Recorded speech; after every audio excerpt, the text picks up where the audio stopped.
More than 2,000 years ago, the ancient Greeks believed there are two kinds of intelligence. One sees what is obvious, the other sees what is hidden. They gave this higher intelligence a name: Nous.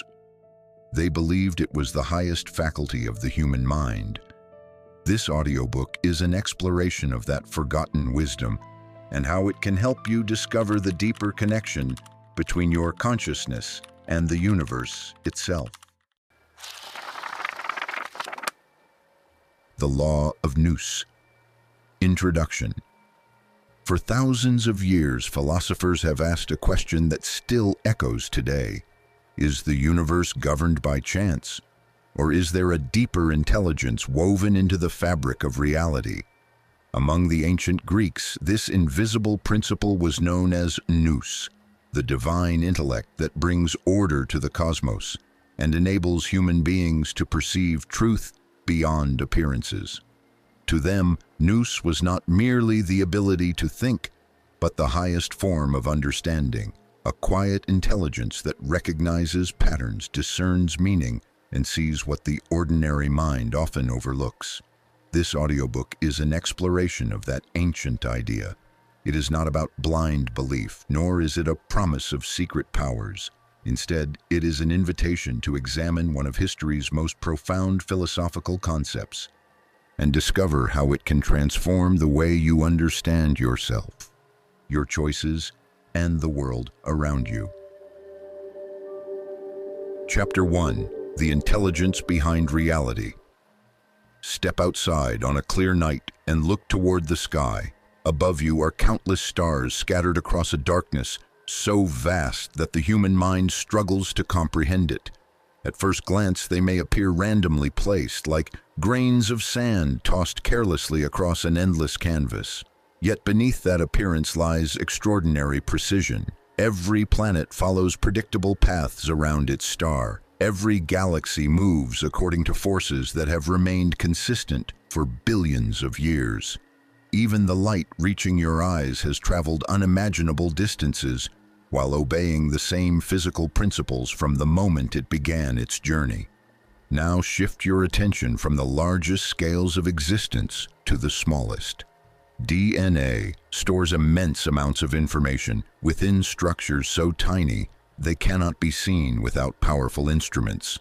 Cells communicate, divide, repair themselves, and cooperate with neighboring cells to sustain life. Your heart beats without conscious instruction. Your lungs breathe while you sleep. The universe that surrounds you and the life that exists within you both display an order that is difficult to ignore. For thousands of years, people have looked upon this remarkable harmony and asked the same question: is all of this merely the product of chance, or does it point toward a deeper principle that gives reality its coherence? Is the universe simply a collection of unrelated events, or is there an underlying intelligence woven into the fabric of existence itself? Long before telescopes revealed distant galaxies or microscopes uncovered the hidden complexity of living cells, philosophers stood beneath the same stars and wondered why the universe possessed such remarkable consistency. They observed that rivers always flowed downhill, and that every living thing seemed to develop according to its own inner nature. They noticed that although individual events appeared unpredictable, nature itself moved with extraordinary regularity. To these early thinkers, this order demanded an explanation.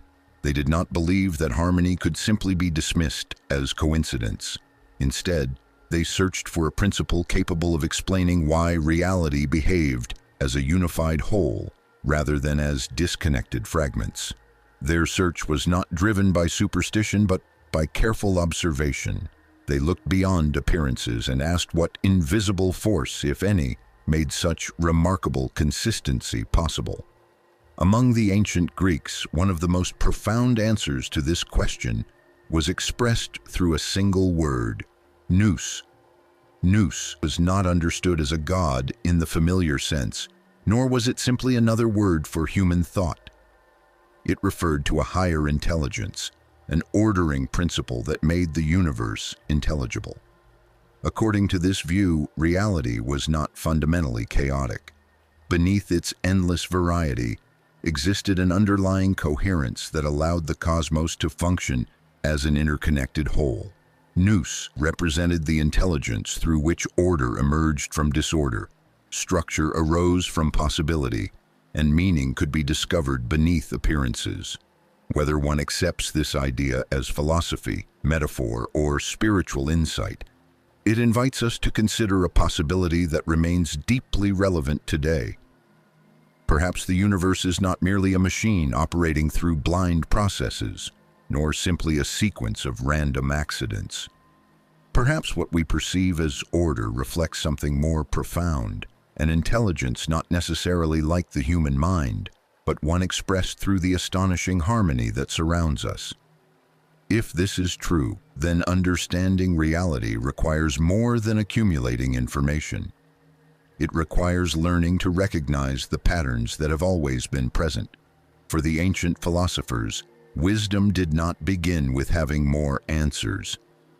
It began with asking better questions and becoming attentive to the hidden order quietly revealed through nature itself.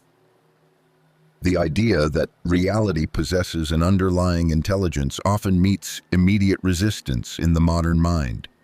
We have been taught to separate science from philosophy, matter from meaning, and observation from contemplation. Many assume that to speak of intelligence behind the universe is to abandon reason in favor of mysticism. Yet the ancient philosophers approached this question from the opposite direction. They did not begin with belief. They began with observation. They noticed that nature was not merely active, it was astonishingly consistent. Fire always rose upward. Every occurrence arrived with its own purpose, each giving way to the next without confusion. These patterns repeated so faithfully that they suggested something deeper than isolated events. They pointed toward an order woven into reality itself. Consider mathematics. Unlike mountains or oceans, numbers are not physical objects that can be held in your hand. Yet mathematical relationships describe the movement of planets, the time on your clock, and even the invisible forces governing light. Across cultures separated by thousands of miles and centuries of history, people discovered the same mathematical truths. 2 and 2 became 4, regardless of language, geography, or belief. The universe appears to speak in patterns that can be understood, as though reality itself possesses an intelligible structure waiting to be discovered. This observation raises another question. Why should the universe be understandable at all? Why should the human mind be capable of uncovering principles that describe events occurring billions of light years away, or processes unfolding within the smallest particles of matter? The fact that we can comprehend so much about reality is, in itself, a profound mystery. The ancient Greeks found this deeply significant. They believed there was a relationship between the order present within the cosmos and the capacity for understanding present within the human mind. In other words, the reason we can recognize order is because we participate in it. The same principle that gives coherence to the universe also makes understanding possible within us.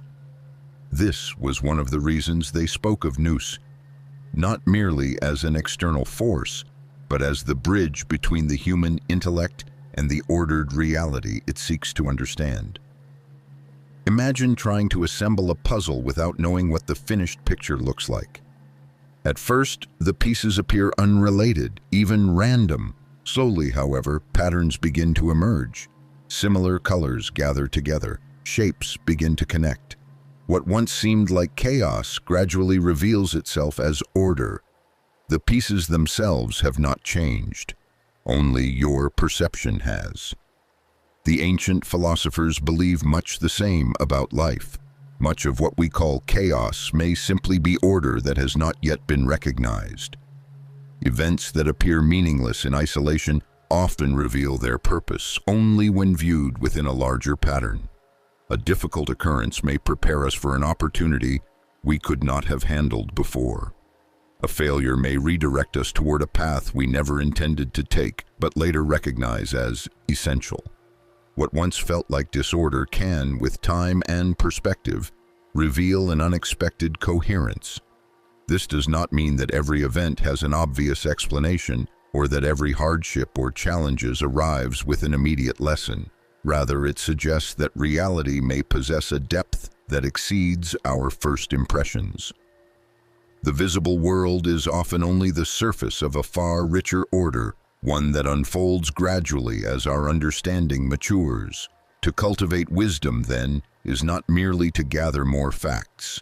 It is to develop the ability to perceive connections where others see only fragments.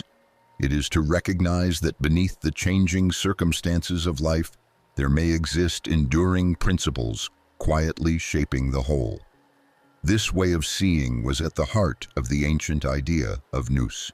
It invited people to look beyond isolated events and begin asking not only what is happening, but how everything fits together within the greater order of reality.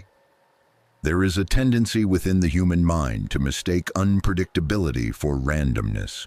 When we cannot immediately explain why something happens, we often conclude that there is no explanation at all. Yet history repeatedly reminds us that what appears chaotic is frequently the result of patterns we have not yet discovered. For centuries, lightning was regarded as an unpredictable force of nature. Striking without reason or order, disease appeared to spread without any visible cause. Over time, patient observation revealed that these events were not random after all. Hidden beneath what seemed like disorder were consistent principles waiting to be understood. Ignorance did not create chaos. It merely concealed the order that was already there. The ancient philosophers applied this same way of thinking to life itself. They wondered whether human experience followed patterns that were just as real as the movements of the stars. Why do certain habits produce similar outcomes across generations? Why do societies rise, flourish, decline, and rise again? They believed these questions pointed toward an underlying structure that extended beyond the physical world into the realm of thought, character, and human experience. To them, wisdom was not the ability to control reality. It was the ability to perceive its order. This is an important distinction. Modern culture often celebrates knowledge as power, the accumulation of information to predict, manipulate, or dominate the world around us. The ancient understanding of wisdom was different. It is about humility. Before attempting to change reality, one first sought to understand it. Before speaking, one learned to observe. Before reaching conclusions, one became willing to admit that appearances could be incomplete. This shift in perspective changes the way we approach every aspect of life. Instead of asking, "Why is this happening to me?" start noticing what pattern might you be overlooking. Instead of assuming that every obstacle is meaningless, become curious about the larger context in which it appears. Curiosity replaces certainty, and observation begins to replace reaction. Nature offers countless reminders of this principle. A forest may seem silent, but beneath the soil, an intricate network of fungi connects tree roots across vast distances, allowing them to exchange nutrients and chemical signals. Individual birds appear to fly independently until an entire flock suddenly changes direction with perfect coordination, as though responding to a single invisible rhythm, whether anyone notices them or not.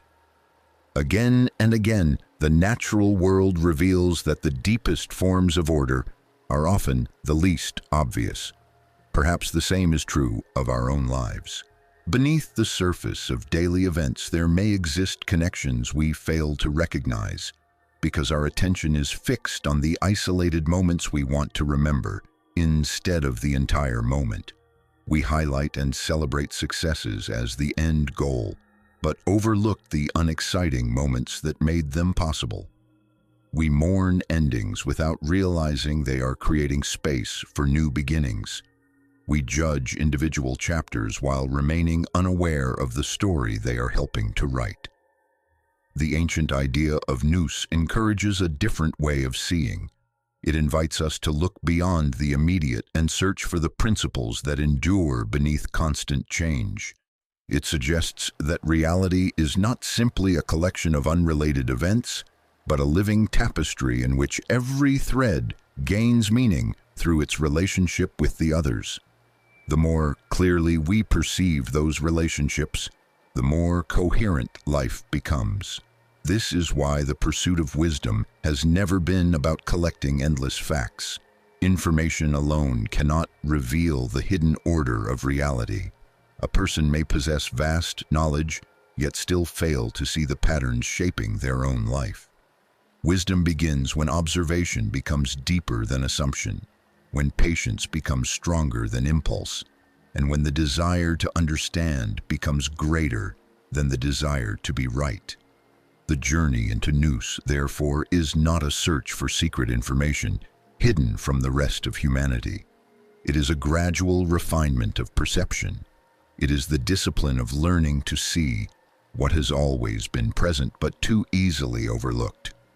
Like the stars that become visible only after darkness falls, the deeper order of reality often reveals itself only to the mind that has learned to look with quiet attention.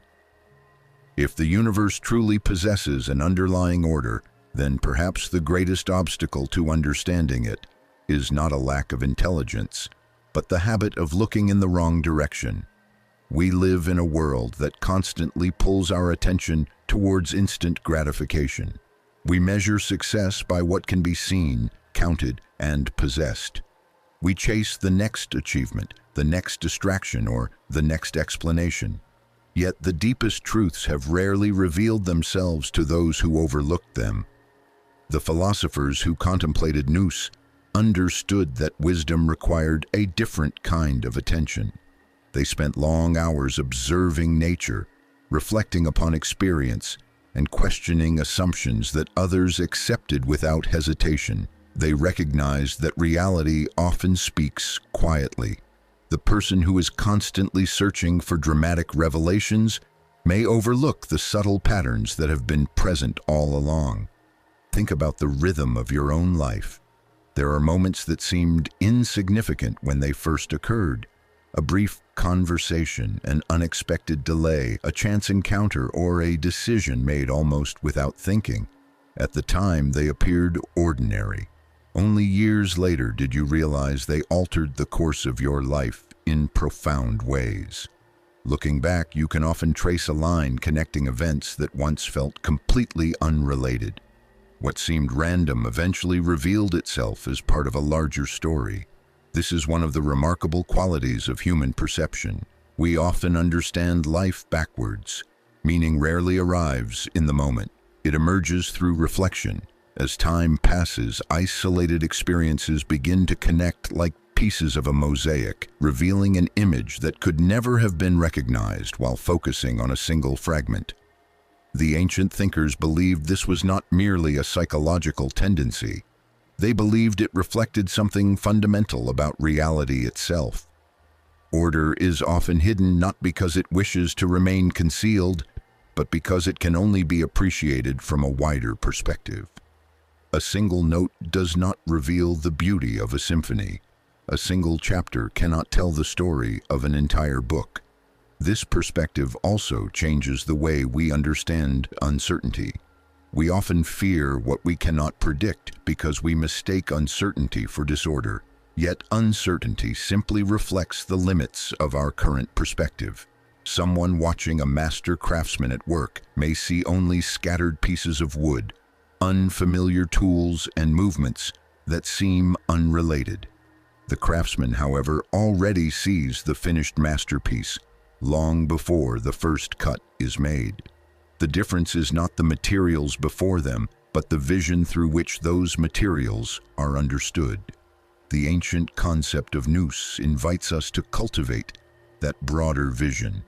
It asks us to move beyond reacting to isolated events and instead begin searching and being aware of these principles that connect them. It encourages patience over haste, observation over assumption, and understanding over judgment. Rather than demanding immediate answers, it teaches us to become comfortable living with meaningful questions, trusting that clarity often arrives only after careful attention. This is why wisdom has always been described as something different from intelligence. Intelligence can solve problems, analyze information, and construct impressive arguments. Wisdom knows when those abilities are not enough. It recognizes that some truths cannot be reached through calculation alone. They require stillness, humility, and the willingness to see beyond the surface of things. Perhaps this is what the ancient philosophers hoped to awaken in those who encountered the idea of nous. Not a new belief system, but a new way of seeing. A way of seeing that recognizes order where others see confusion, possibility where others see limitation, and meaning where others see coincidence. It is not the world that changes first. It is the quality of our attention. As this chapter draws to a close, consider one final question. If the universe is indeed intelligible, and if the human mind possesses the capacity to recognize that intelligence, then what separates wisdom from ordinary thought? What allows one person to perceive patterns that remain invisible to another? The answer does not lie in acquiring more information. It lies in understanding the remarkable instrument through which every experience is interpreted, the mind itself. And that is where our journey continues.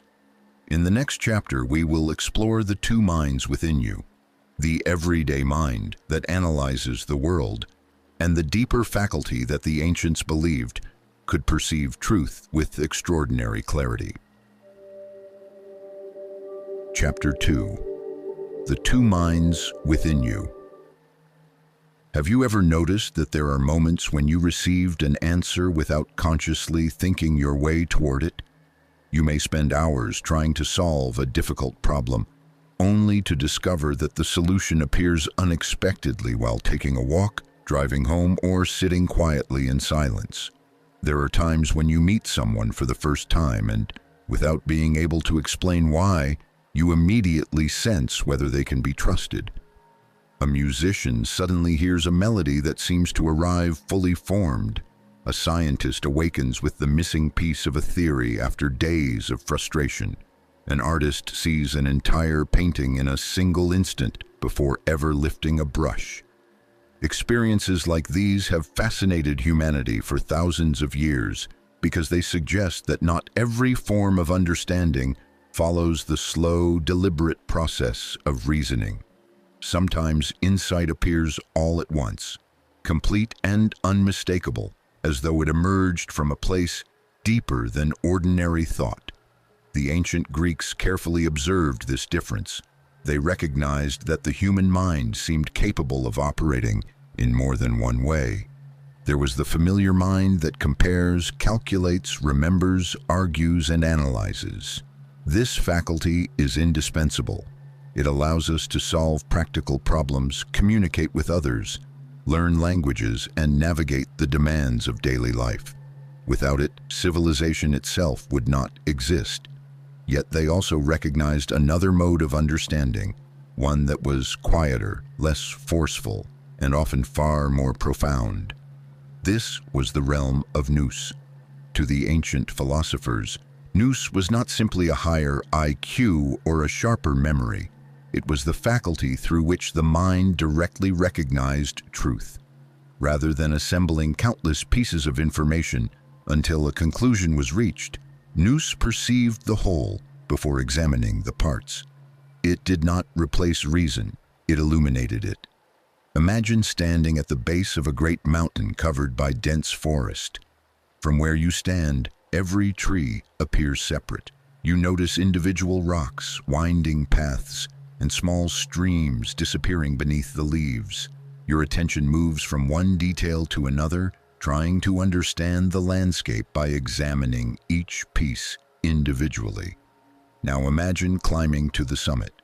From above, the same forest reveals something entirely different. You see rivers connect to valleys. Paths that once appeared disconnected now form a single network. What seemed confusing from the ground suddenly becomes obvious from a higher vantage point. Nothing in the landscape has changed. Only your perspective has. The ancient thinkers believed that ordinary reasoning often resembles standing within the forest. We move from fact to fact, thought to thought, attempting to understand reality one fragment at a time. Nous, however, resembles the view from the summit.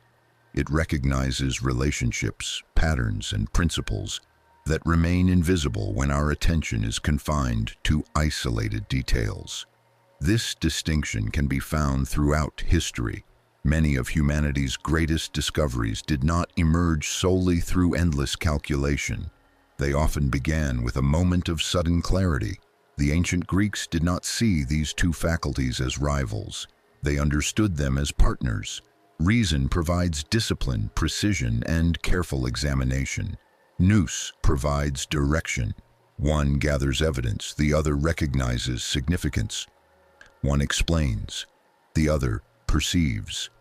Modern life, however, often rewards only one of these ways of knowing.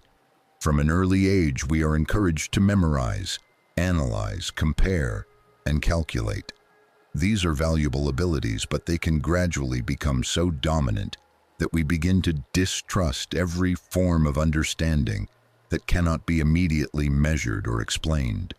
We become uncomfortable with silence because silence does not seem productive.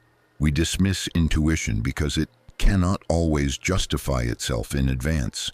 We overlook the quiet insights that arise naturally because they do not announce themselves with certainty.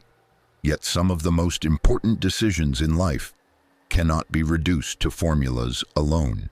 No equation can tell you whom to love.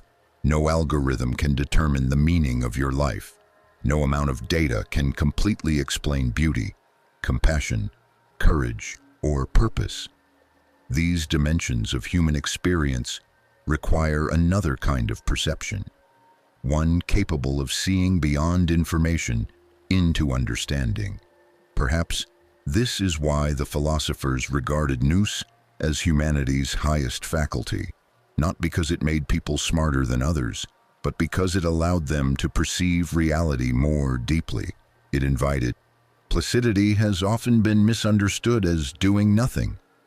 In reality, it is one of the most active disciplines a person can cultivate. To become placid is not to stop thinking altogether, but to create enough inner space that thought no longer dominates every moment of awareness. It is within that quiet space that the deeper movements of the mind become visible. Imagine standing beside a lake on a windy day. The surface is constantly disturbed. Waves ripple in every direction, reflecting broken fragments of the sky above. No matter how closely you look, you cannot see beneath the water because the surface never rests. Now imagine the wind gradually fading, and for the first time, you can see clearly beneath the surface. The lake has not changed. What has changed is its ability to reveal what was already there. The ancient philosophers believed the human mind behaves in much the same way. When it is constantly agitated by fear, desire, distraction, or endless internal dialogue, it reflects only fragments of reality. Thoughts collide with one another. Emotions pull attention from one concern to the next. Every experience is immediately judged, labeled, compared, or resisted. In such a state, clarity becomes difficult because the mind is too occupied reacting to reality to truly observe it. This is why the pursuit of wisdom has never been simply an intellectual exercise. It is also the cultivation of inner quiet. Before one can perceive deeper patterns, one must first learn to see without immediately interpreting everything through habit and assumption. Notice how quickly the ordinary mind reaches conclusions. You smile at a stranger. They judged you with a weird look, and so we imagine they dislike us. a setback occurs, and we assume we have failed. These conclusions often arise so quickly that we mistake them for reality itself. Yet they are frequently nothing more than interpretations created by the thinking mind. Nous, according to the ancient understanding, does not rush in this way. It observes before it judges. It listens before it speaks. Rather than reacting to the first appearance of things, it remains open long enough for a deeper understanding to emerge. The ancient Greeks believed that wisdom depended less on the events of life than on the quality of attention we brought to those events. Reality is filtered through the mind. If the mind is clouded, the world appears clouded. If the mind is consumed by fear, the future appears threatening. If the mind is restless, every challenge feels larger than it truly is. We rarely experience reality directly. More often, we experience our interpretation of reality. This insight remains remarkably relevant today. Never before has humanity had access to so much information. Every day we consume countless opinions, headlines, notifications, conversations, and images. Our attention is continually fragmented, pulled from one subject to another before any single thought has time to mature.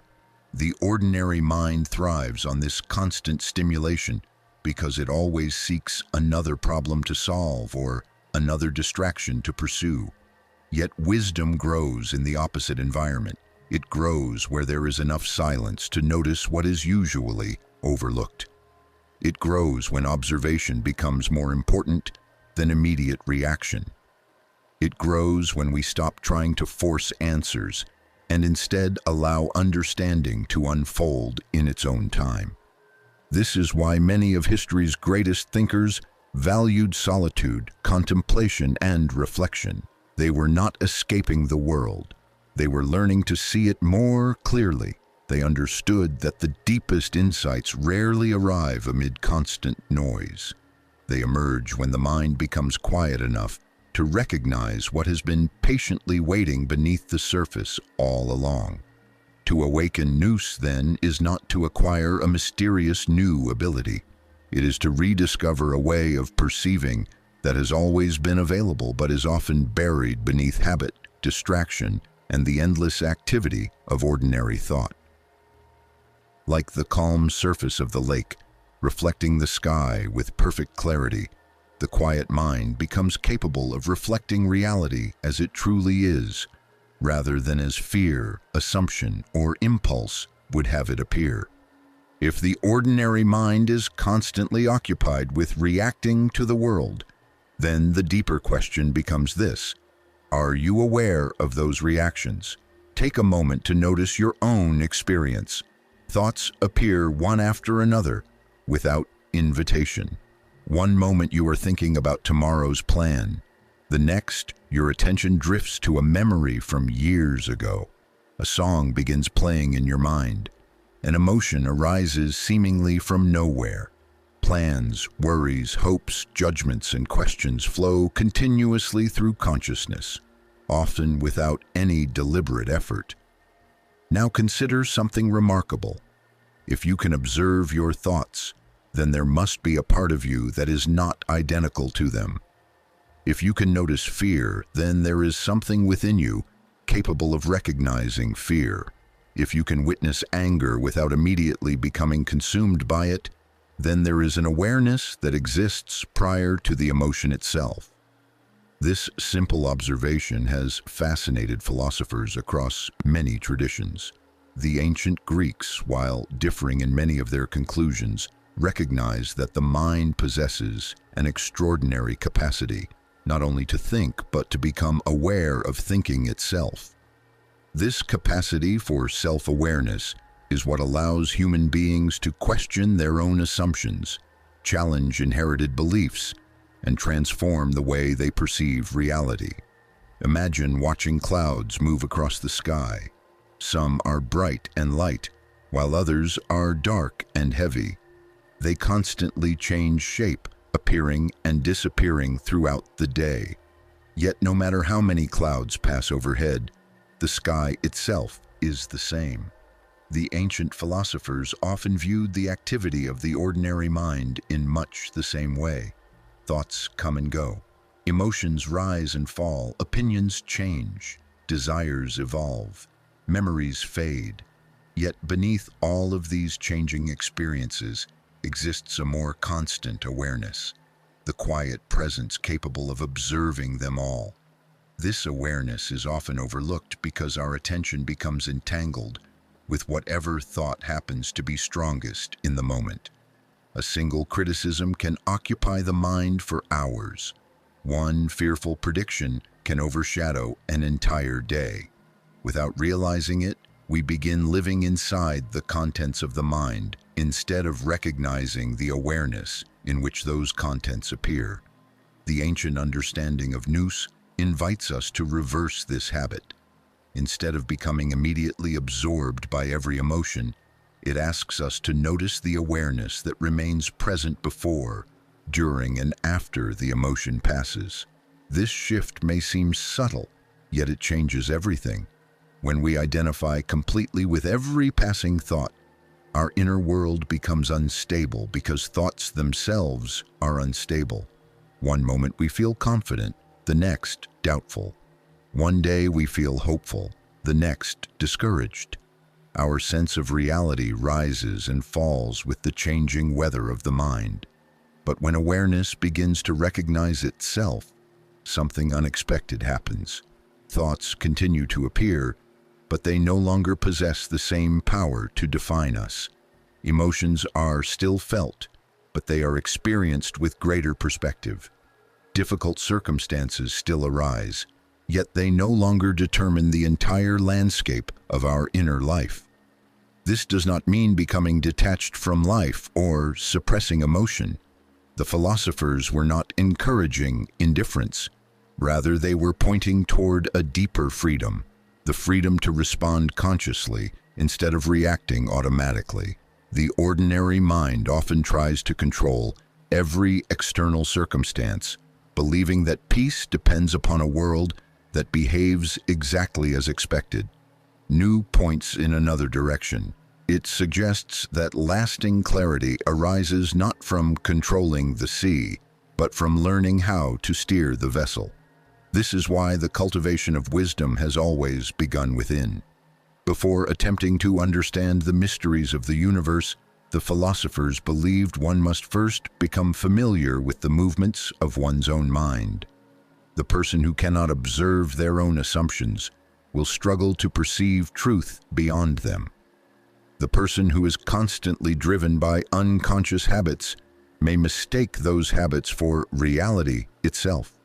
To know the world, they taught, begins with learning to know the instrument through which the world is experienced. And that instrument is not merely the thinking mind. It is the deeper awareness capable of seeing beyond thought itself.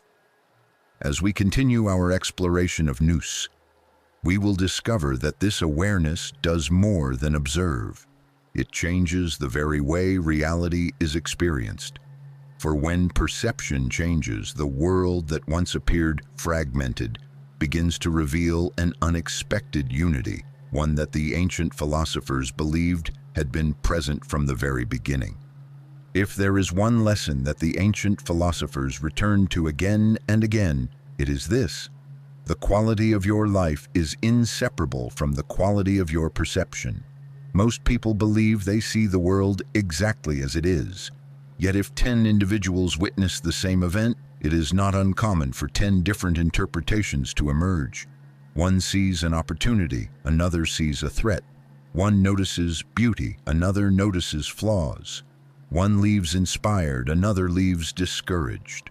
What differs is the mind through which it is experienced. This realization carries profound implications. If perception shapes experience, then cultivating a wiser perception may be one of the most important pursuits of a human life.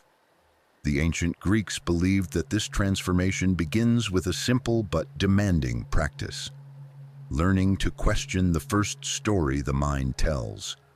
The ordinary mind is remarkably efficient. It labels people within moments of meeting them. It predicts outcomes before events have unfolded. It judges situations long before all the facts are known. These quick judgments are useful in certain circumstances. They help us navigate daily life without having to analyze every decision from the beginning. But they also become the source of countless misunderstandings.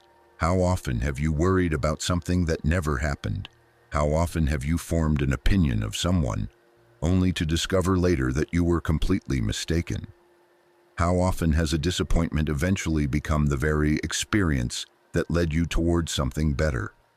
Life offers these reminders repeatedly. What appears obvious in one moment often reveals itself to be incomplete in the next. This is why wisdom begins with humility. To be humble in the philosophical sense is not to think less of yourself. It is to recognize that your current understanding is always capable of becoming deeper. It is the willingness to replace certainty with curiosity. The wise person does not assume they already see the whole picture. They remain open to the possibility that reality is richer, more intricate, and more meaningful than their first impression suggests. This attitude was central to the cultivation of Nous. Rather than rushing to conclusions, the philosophers practiced sustained observation. They looked at nature across seasons rather than moments. They studied human character across years rather than isolated actions. They sought principles that remained true beneath changing circumstances. They understood that truth often reveals itself gradually, rewarding patience more than haste. Imagine reading only a single page from a great novel and believing you understand the entire story. The characters may appear confusing, their decisions may seem irrational, their motives may remain hidden. Only by continuing to read do their actions begin to make sense within the larger narrative. The same may be true of our own lives. Many of the events we call meaningless are chapters whose significance has not yet become visible. We evaluate our experiences while standing in the middle of them, unaware of how they connect to what comes next. The ordinary mind demands immediate explanations. Nous is willing to wait for deeper understanding. This patient way of seeing also transforms how we approach other people. When we stop assuming that we already know who someone is, we begin to listen more carefully. We notice the fears hidden behind anger, the hopes concealed beneath silence, and the struggles that are rarely spoken aloud. Compassion naturally grows from deeper perception, because understanding dissolves many of the judgments created by superficial observation. In this way, Nous is not merely an intellectual faculty, it is also an ethical one. The more clearly we perceive reality, the more wisely we respond to it. The more deeply we understand others, the more naturally kindness replaces condemnation. The more honestly we observe ourselves, the less energy we spend defending illusions. Wisdom, then, is not measured by how much information a person possesses. It is reflected in how they see, how they listen, and how they respond. It is revealed in the quiet ability to remain present when the ordinary mind rushes toward fear, certainty, or reaction. As we conclude this chapter, a new question begins to emerge. If this deeper faculty exists within every human being, why does it seem so difficult to access? Why do so many people spend their lives reacting through habit rather than perceiving with clarity? The ancient philosophers believed the answer was surprisingly simple. It is not because wisdom is hidden from us. It is because our attention has become captured by everything that distracts us from it. In the next chapter, we will explore why most people never truly see, not because reality conceals itself, but because the mind has been conditioned to look only at the surface. Chapter 3: Why Most People Never See.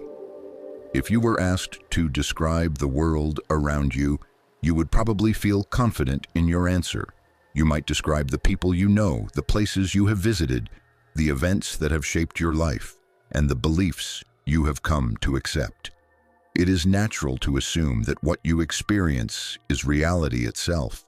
But what if you are not seeing reality directly? What if you are seeing reality through a collection of assumptions that have been quietly forming since the day you were born. Before we learn to speak, we begin learning how to interpret the world.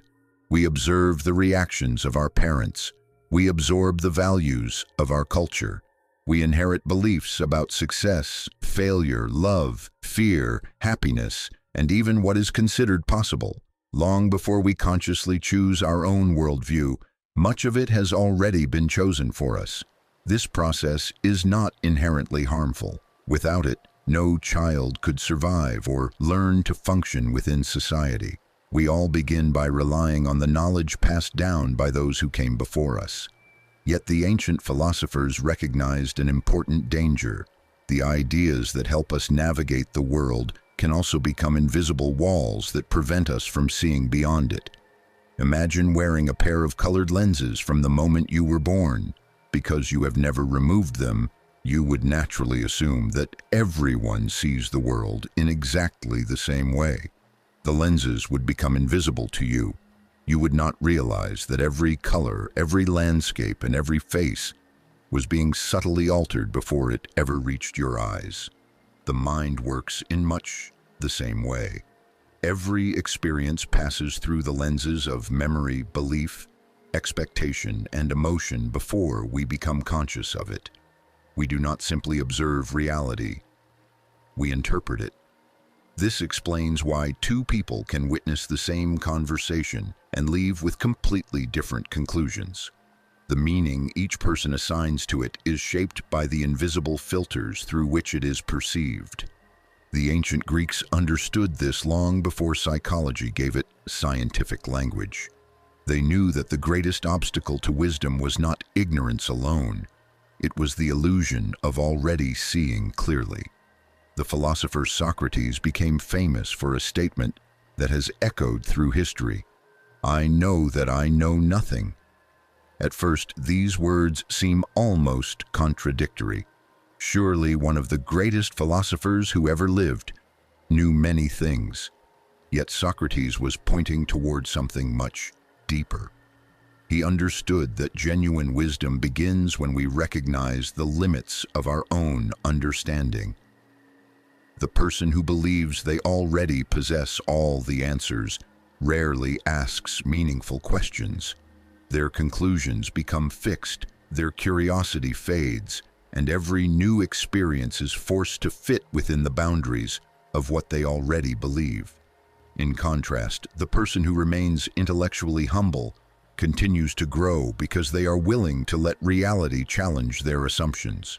This is one of the first qualities that distinguishes the ordinary mind from nous. The ordinary mind seeks certainty. Nous seeks truth. There is an important difference between the two.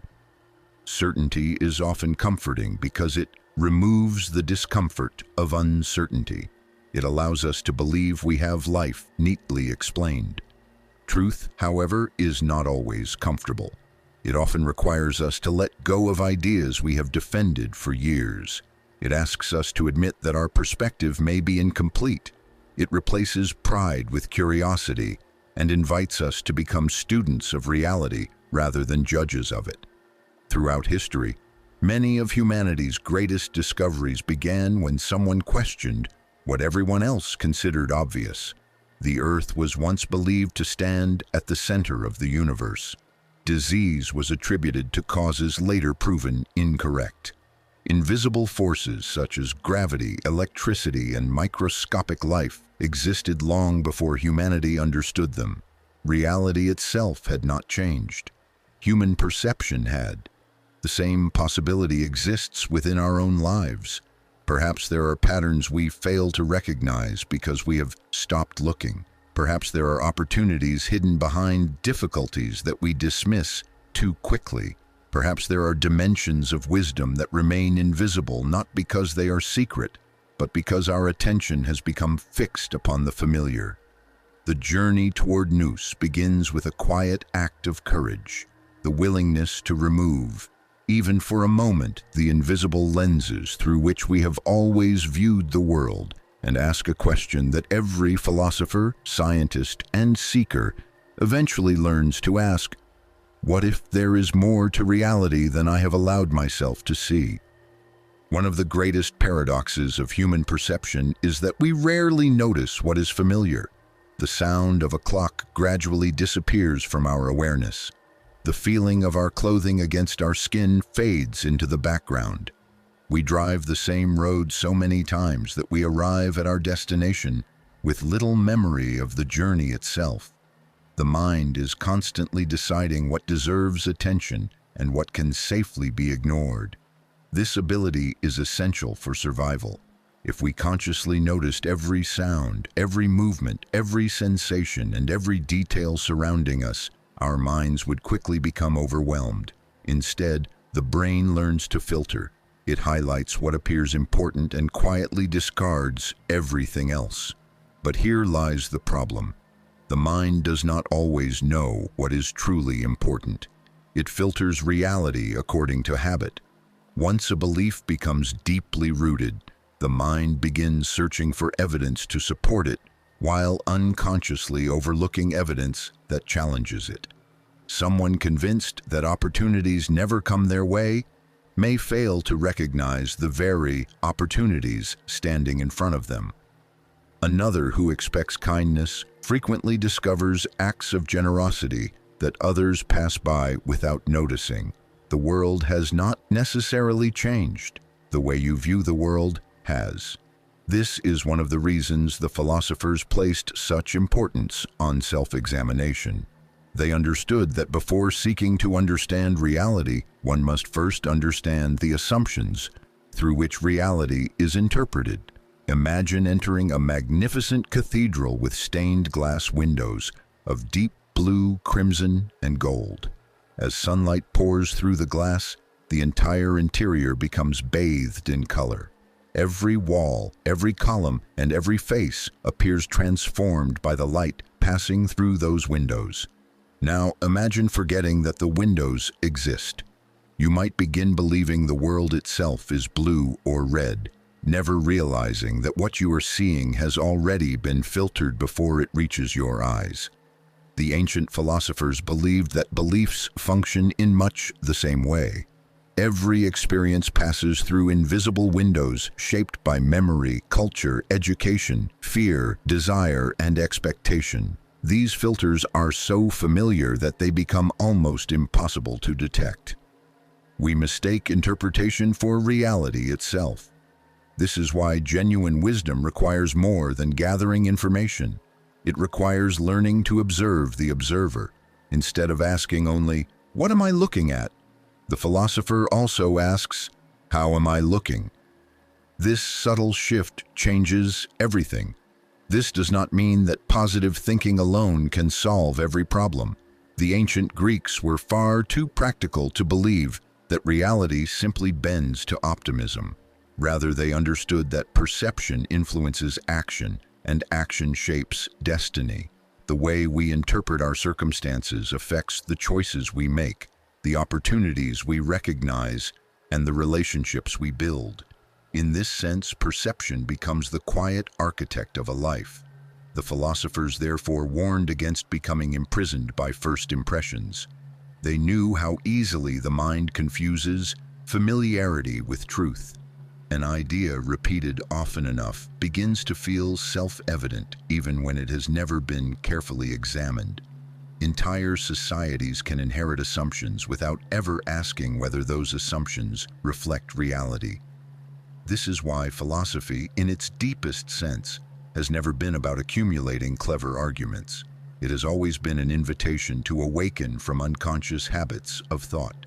It teaches us to pause before accepting appearances, to question conclusions that arrive too quickly, and to remain open to the possibility that reality is richer than our immediate understanding allows.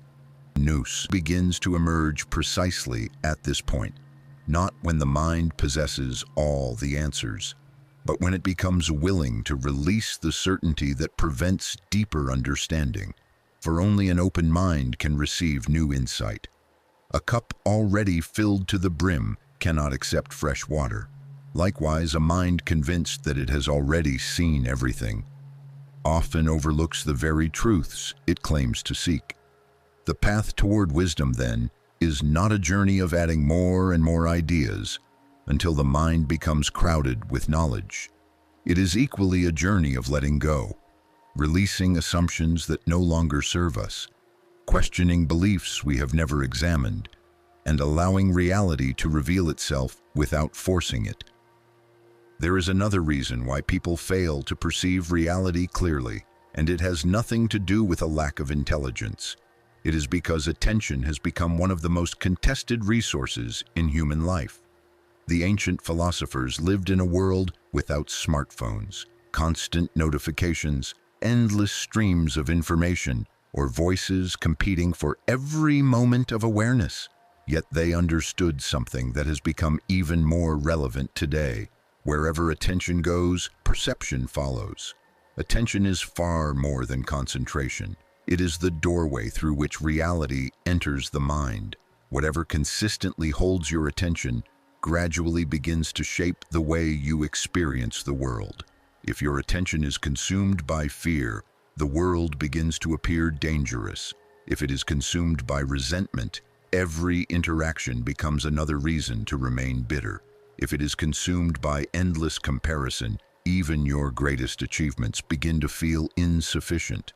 Attention quietly becomes the architect of perception. The philosophers believed that wisdom depended upon training attention as carefully as an archer trains their aim. An arrow rarely reaches its target by accident, and neither does the mind arrive at clarity through carelessness. What we repeatedly choose to observe gradually becomes the landscape of our inner world. This is why the pursuit of nous requires discipline. Not because wisdom is difficult to understand, but because distraction has become so effortless. Consider how often the ordinary mind jumps from one thought to another without invitation. Before breakfast, it may already be replaying yesterday's conversation, worrying about tomorrow's situation, comparing itself to someone else, imagining problems that have not yet occurred, and searching for entertainment to avoid the discomfort of silence. Most of this happens automatically. The mind becomes so accustomed to constant movement that stillness begins to feel unfamiliar. Yet the philosophers warned that a restless mind struggles to perceive enduring truths, because enduring truths reveal themselves slowly. They cannot be grasped through hurried attention. Think of trying to observe the stars while standing beneath bright city lights. The stars have not disappeared. They remain exactly where they have always been. It is simply that the surrounding brightness prevents your eyes from seeing them. The same principle applies to the inner life. The quiet insights of nous are often obscured by the constant illumination of mental noise. It is not that wisdom has abandoned us. It is that our attention has become occupied elsewhere. This understanding changes the way we think about learning. Many people assume that becoming wiser means continually adding more information to the mind. The ancient philosophers often moved in the opposite direction. They believed wisdom required creating space within the mind, space where careful observation could replace endless reaction.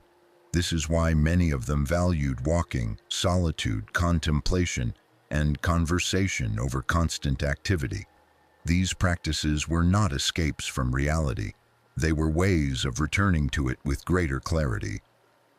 There is an old tendency within human nature to believe that what is loud must also be important. But nature teaches a different lesson. The sun rises every morning without making a sound. The moon governs the tides without announcing its presence. The human heart beats thousands of times each day without asking for recognition. Some of the most powerful forces in existence work quietly. Perhaps wisdom belongs among them. Perhaps nous has never demanded our attention because genuine wisdom does not compete for it. It waits patiently for the moment when the noise begins to fade, when curiosity becomes stronger than certainty, and when the mind finally grows still enough to notice what has been present all along. The challenge then is not discovering a hidden truth somewhere beyond the horizon. The challenge is learning to see the truth that has been quietly unfolding before our eyes from the very beginning. And to do that, we must first understand the language through which reality speaks. If reality possesses an underlying order, then it is reasonable to ask another question. How does that order reveal itself? The ancient philosophers believed that reality is not merely a collection of isolated events. Instead, they saw it as an interconnected whole in which every part reflects and influences the others. To the ordinary mind, life often appears fragmented. We see today's problems, yesterday's mistakes, tomorrow's uncertainties. Each moment feels disconnected from the next. Nous sees differently. It searches for relationships rather than isolated facts. It asks not only what happened, but also, how does this fit within the greater pattern? This is one of the most significant differences between information and wisdom. Information divides reality into separate categories. Wisdom seeks the invisible thread that connects them. Consider how a physician approaches the human body. Someone with no medical training may see only individual symptoms, a headache, fatigue, or a persistent cough. The physician, however, looks beyond the symptoms to discover the underlying condition connecting them. The goal is not simply to treat isolated problems, but to understand the system as a whole. The philosophers believed life itself should be approached in the same way. A single disappointment may appear meaningless on its own. A single success may seem like luck. A single encounter may feel entirely ordinary. Yet when viewed within the larger story of a life, each event often reveals its place within a pattern that could not have been recognized while it was unfolding. This is why hindsight so often feels wiser than foresight. Looking backward, connections become obvious. Looking forward, they remain hidden. The ancient thinkers understood that this limitation is part of being human. They did not expect anyone to possess perfect knowledge of the future. Instead, they encouraged the cultivation of trust. Not blind optimism, but confidence that reality is often more coherent than it first appears. This does not mean every event has a predetermined purpose that can be neatly explained. There are tragedies that remain deeply mysterious, losses that leave questions unanswered, and moments in life that resist simple interpretation. The philosophers were not asking people to deny suffering or pretend every hardship carries an obvious lesson. Rather, they invited people to resist a different temptation, the temptation to conclude that because we do not yet understand something, it must therefore be meaningless. These are not the same. History offers countless examples of discoveries that remained invisible until someone learned how to look differently. Entire civilizations lived beneath the stars without knowing that distant galaxies existed beyond what the eye could see. Invisible microorganisms shaped human history long before microscopes revealed them. The force of gravity influenced every object on Earth before anyone could describe its principles. Reality had not changed. Understanding had. Perhaps wisdom unfolds in much the same way. There may be dimensions of meaning hidden not because they are intentionally concealed, but because human perception develops gradually. Just as a child cannot fully understand ideas that become obvious in adulthood, the mind often grows into truths that once seemed impossible to grasp. This is why the philosophers never viewed wisdom as a destination. It is a way of living. It is the continual willingness to refine perception, to question assumptions, and to remain teachable before the vastness of reality. As our exploration of Nous has shown, the greatest obstacle to wisdom is rarely ignorance. It is the quiet conviction that we have already seen enough. The moment we believe reality has nothing more to reveal, our curiosity begins to fade. Observation becomes shallow. Wonder gives way to routine. The extraordinary becomes ordinary simply because it has become familiar. Yet the philosopher never loses the capacity for wonder, to look at a sunrise and still ask why light behaves as it does, to observe the human mind itself and recognize that the very act of consciousness remains one of existence's greatest mysteries. Wonder is not the opposite of knowledge. It is often the beginning of it. And perhaps this is why the ancient Greeks held nous in such high regard. It reminded them that wisdom is not measured by how much one has accumulated, but by how deeply one is able to perceive. For the person who learns to see clearly discovers that the universe has been teaching from the very beginning. The stars teach through their constancy. Nature teaches through its cycles. Life teaches through its experiences. Silence teaches through its placid. The question has never been whether reality is speaking. The question is whether we have learned how. Chapter 4. Reality Speaks in Patterns. Imagine reading a single sentence from the middle of a book without knowing anything about the chapters that came before it or the pages that follow. The sentence may appear confusing, incomplete, or even meaningless. Yet within the context of the entire story, every word has its place. The meaning was never absent. It was simply impossible to recognize without seeing the larger pattern.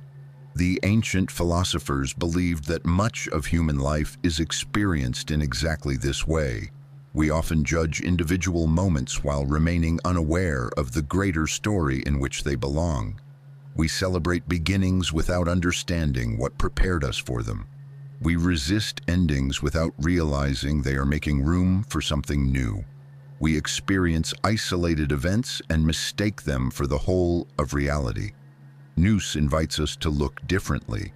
Rather than focusing only on individual moments, it asks us to observe the patterns that connect them. Patterns are among the most remarkable features of the universe. Once you begin noticing them, they seem to appear everywhere. Day gives way to night, only for morning to arrive once again. Life moves through their endless cycle of growth, abundance, decline, and renewal. Even the stars themselves are born, mature, and eventually fade, giving rise to new generations of stars from the very elements they leave behind. This observation fascinated the ancient world because patterns suggested something deeper than repetition. They suggested order. A single event may be dismissed as coincidence. A recurring pattern demands attention. It asks us to look beneath the surface and consider that there may be principles quietly shaping what appears to be a series of unrelated events. Human life is no different. If you look carefully enough, you may notice that certain lessons seem to revisit you throughout your life. Every single encounter, regardless of what it looks like, the underlying challenge remains strangely familiar. People find themselves returning again and again to questions of purpose, courage, or forgiveness. At first, these experiences appear unrelated. Only later do we recognize the pattern. The ordinary mind tends to focus on the visible details. It asks why this particular relationship failed, why this opportunity disappeared, or why this conversation unfolded the way it did. These are important questions, but Nous encourages us to ask another. What if this moment belongs to a pattern that has been unfolding for much longer than I realize? The ancient philosophers believed that wisdom begins precisely at this point. It begins when we stop seeing life as a collection of disconnected incidents and begin recognizing it as an interconnected process. Every experience becomes part of a larger conversation between ourselves and reality. This way of seeing also transforms our understanding of time. Most people think of time as a straight line moving relentlessly from past to future. The philosophers certainly recognized this progression, but they also observed something else. Life often unfolds in cycles. Growth is followed by rest. Activity is followed by reflection. Success brings new responsibilities, and every ending quietly prepares the conditions for another beginning. Nothing remains exactly the same, yet nothing is completely isolated from what came before. Perhaps many of the struggles we experience arise because we resist the very rhythms that sustain life. We cling to moments that are meant to pass. We fear changes that are necessary for growth. We demand certainty from a world whose deepest patterns unfold gradually rather than instantly. The philosophers believed that learning to recognize these rhythms was one of the first steps toward living wisely. For when we understand the patterns of reality, we no longer feel as though life is happening randomly around us. We begin to sense that beneath the changing events of each day, there exists an enduring order, one that has quietly guided the unfolding of the universe since the very beginning. And the more carefully we observe these patterns, the more we begin to notice something extraordinary. Reality is not only orderly, it is also astonishingly interconnected. One of the greatest shifts in human understanding occurs when we stop seeing life as a series of separate events and begin recognizing it as a network of relationships. Nothing exists entirely on its own. The universe is less like a collection of isolated objects and more like an intricate conversation in which every part influences the whole. The ancient philosophers were deeply aware of this interconnectedness. They understood that when we focus only on individual events, we often miss the relationships that give those events meaning. A single thread appears insignificant when held by itself. Woven together with thousands of others, it becomes part of a magnificent tapestry. Life often unfolds in the same way. Think back to a moment that seemed disappointing when it first happened. Perhaps you were passed over for a promotion you desperately wanted. Perhaps a relationship ended unexpectedly. Perhaps you were forced to abandon a path you had carefully planned for years. In that moment, the experience may have appeared completely disconnected from anything meaningful. It felt like an interruption, a mistake, or even a failure. Yet years later, looking back, you may have discovered that the very event you wished had never happened became the reason you met someone important, learned an essential lesson, or found a direction you would never have considered otherwise. The event itself did not change. Its place within the larger pattern became visible. This experience is remarkably common. It reminds us that understanding often depends upon perspective rather than proximity. When we stand too close to a painting, we see only scattered brushstrokes. We must step back before the image begins to emerge. The philosophers believe that Nous allows us to take this step back, not physically but mentally. It helps us move beyond immediate appearances and recognize that every event exists within a wider context. This broader perspective does not eliminate pain or uncertainty, but it prevents us from reducing our entire understanding of life to a single moment. The most important changes are often invisible while they are occurring. Character develops quietly through repeated choices. Trust is built through countless small acts rather than one grand gesture. Wisdom grows gradually through observation, reflection, and experience, long before it becomes visible in a person's actions. The ordinary mind often becomes impatient because it wants immediate results. It expects every effort to produce an instant reward and every question to yield an immediate answer. When these expectations are not met, discouragement follows. No gardener plants a tree in the morning and expects shade by evening. No musician masters an instrument after a single lesson. No river carves a canyon through one day's effort. The greatest transformations occur through consistent processes unfolding over time. The ancient philosophers saw these patterns not merely as practical observations, but as expressions of the deeper intelligence they associated with Nous. Reality itself seemed to operate according to principles of growth, balance, and development. Everything matured according to its own nature, and every process required its proper season. This understanding also changes how we interpret delays. What appears to be an obstacle may actually be preparation.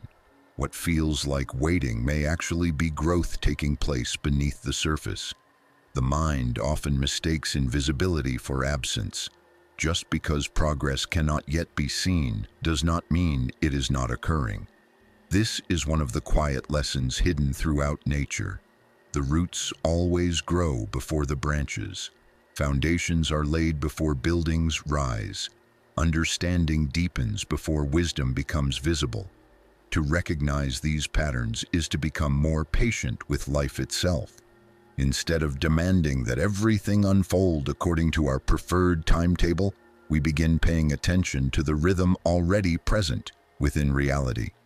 We discover that growth has its own pace, understanding has its own season, and clarity often arrives only after experience has quietly prepared us to receive it. Perhaps this is why the philosophers believed that wisdom is inseparable from patience. Only the patient observer remains present long enough to recognize the patterns that hurried minds continually overlook. As the ancient philosophers continued observing the world around them, they began to notice something even more remarkable. Patterns did not merely repeat, they repeated at different scales. The winding course of rivers resembled the branching pathways of blood vessels within the human body. The movement of storms viewed from above echoed the spiral shapes found in seashells and distant galaxies, different in size, different in purpose, yet strangely similar in form. To the philosophers, this was no trivial observation. It suggested that reality was not assembled randomly, but according to principles that echoed throughout nature itself. The same intelligence that shaped the smallest living organism appeared to be reflected in the largest structures of the cosmos. Today, modern science has revealed countless examples of these recurring forms. Snowflakes develop intricate geometric structures. Honeybees build remarkably efficient hexagonal honeycombs. Sunflowers arrange their seeds in spirals that follow mathematical relationships. Ferns unfold in repeating patterns that resemble the shape of the entire plant. Coastlines, clouds, lightning, and even the branching of neurons within the brain often display surprising similarities despite existing in completely different environments. The ancient philosophers did not possess microscopes or satellites to confirm these observations in detail. What they possessed was something equally valuable. They paid attention. They understood that wisdom begins long before sophisticated instruments are invented. It begins with the willingness to observe carefully and to ask meaningful questions. Why should nature favor certain forms? Why should harmony appear across such different expressions of life? Why should mathematics describe both the motion of planets and the growth of flowers?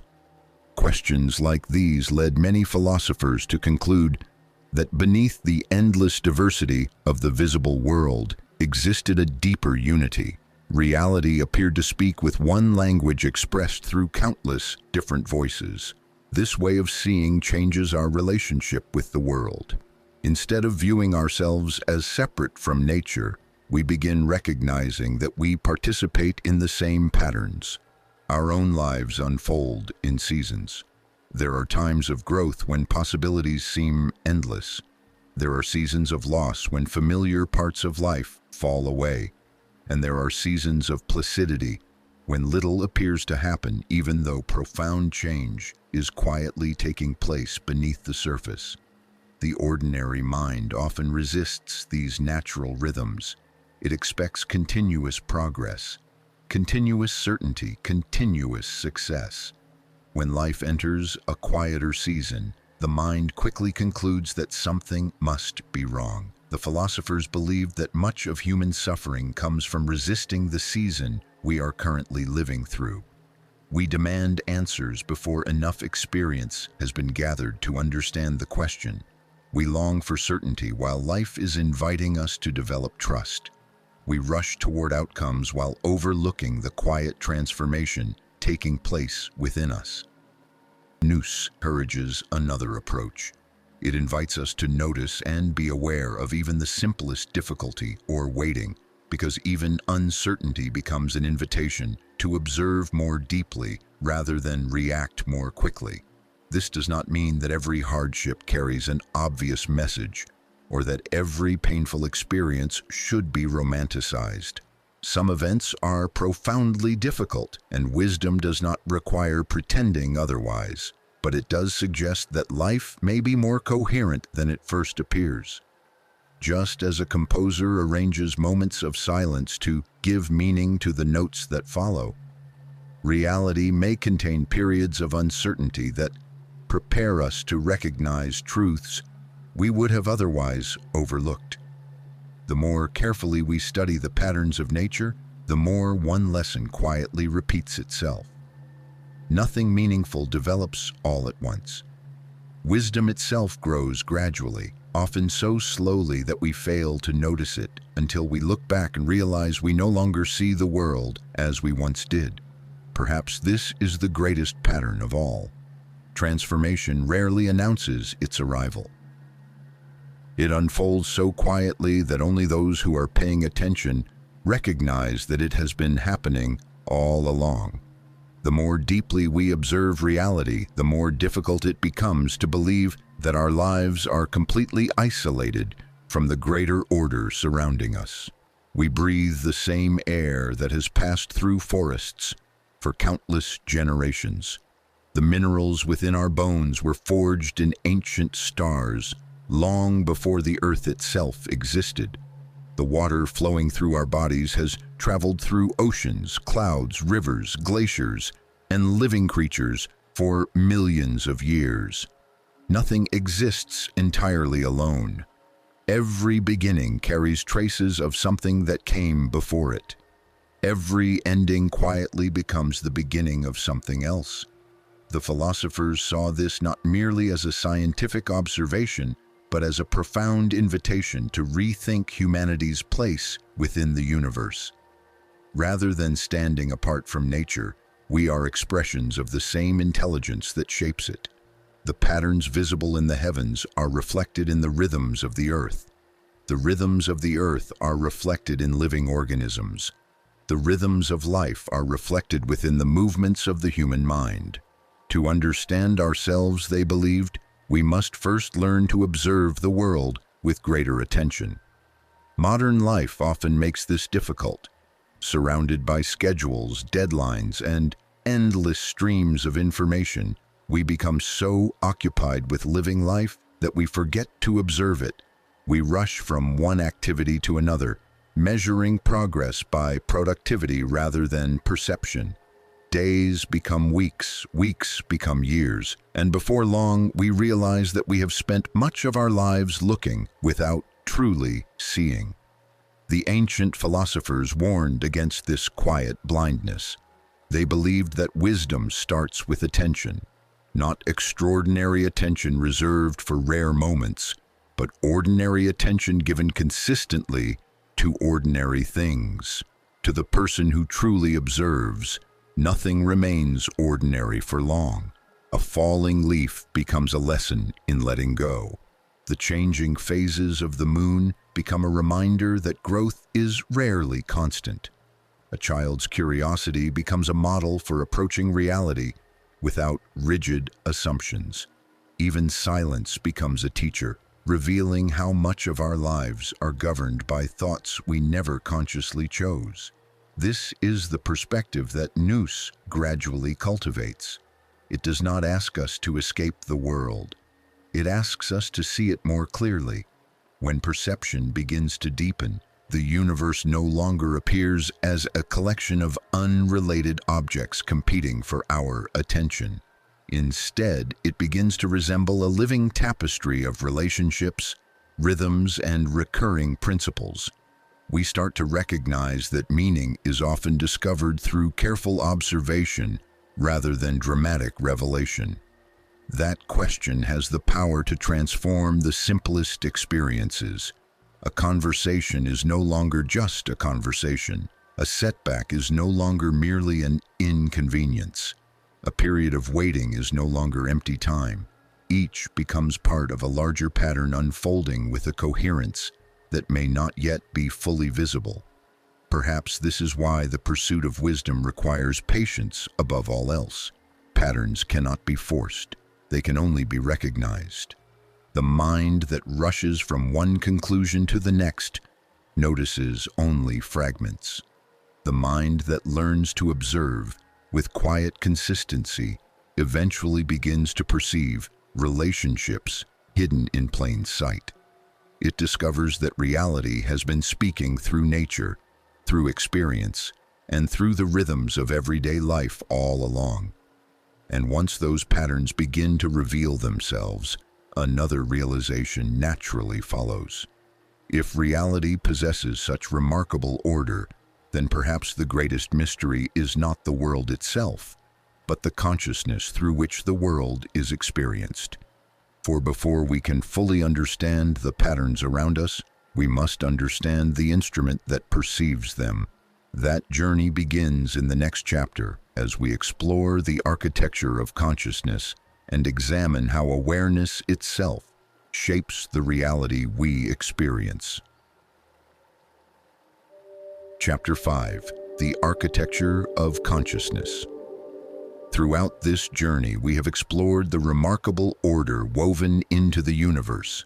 We have observed the recurring patterns that shape both the cosmos and our own lives, and the ancient idea that reality is not a collection of disconnected events, but an intelligible whole. Yet one profound question still remains. If reality is filled with order, why do different people experience that same reality so differently? Why does one person look upon a challenge and discover an opportunity, while another sees only defeat? Why does one individual find meaning in life's hardships, while another concludes that life is governed entirely by chance? If the world before us is the same, what creates such different experiences of it? The ancient philosophers believed the answer lies not only in the world itself, but in the consciousness through which the world is perceived. Consciousness is one of the greatest mysteries humanity has ever encountered. It cannot be weighed like a stone or measured with a ruler. We cannot place it beneath a microscope or hold it in our hands. Yet every thought we think, every emotion we feel, every memory we recall, and every experience we have is known only because consciousness makes it possible. Before you can observe the stars, consciousness is already present. Before you can ask who you are, consciousness has already become aware of the question. It is so constant that we rarely notice it.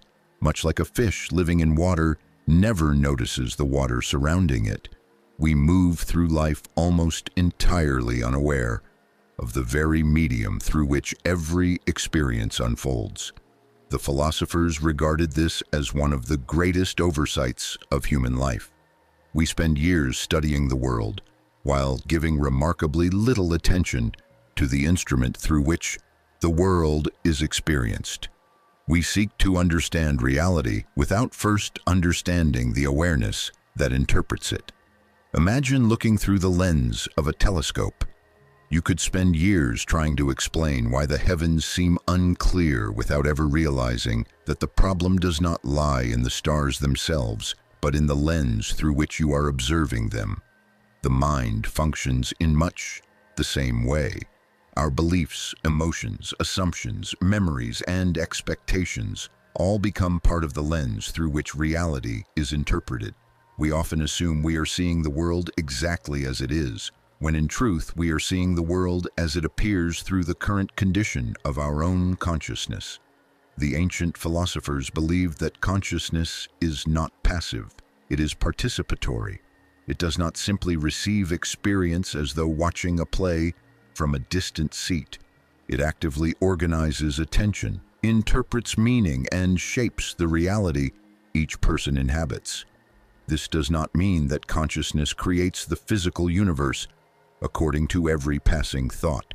Rather, it means that consciousness determines how the universe is encountered. It influences what we notice, what we ignore, what we value, and what we believe to be possible.